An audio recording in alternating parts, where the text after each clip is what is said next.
এই বিল্ডিং এর নিচেই যদি আমি যাই, যাওয়ার পরে আশেপাশে মাটি, তারপরে বালু পাথর, এগুলা পাবো না?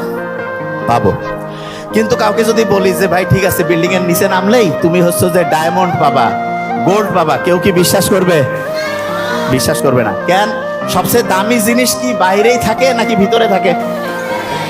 তাহলে যেটা যত দামি সেটা তত লুকায়িত থাকে নাকি বাইরে উন্মুক্ত থাকে? লুকায়িত। তাহলে যে ছোট্ট বাচ্চারা, তোমরা তখন মেয়ে, একদম ছোট্ট মেয়ে, যারা এই যে নারী, মেয়েরা, মেয়েদের আল্লাহ অনেক মর্যাদা দিয়েছে না? তাহলে মেয়েদের যে সৌন্দর্য, এটা দামি জিনিস না কম দামি? তাহলে দামি জিনিস কি বাইরে উন্মুক্ত থাকবে নাকি প্যাকেট করা থাকবে? প্যাকেট করা। Very nice. কি থাকবে? প্যাকেট করা। তাহলে ছোট্ট বাচ্চা যে যত সুন্দর, প্রত্যেকে অসাধারণ, তার কি তত বেশি পরিমাণ ঢেকে রাখা উচিত নাকি উন্মুক্ত করা উচিত? তাহলে যে যত বেশি পর্দা করে সে তত সুন্দর না অসুন্দর?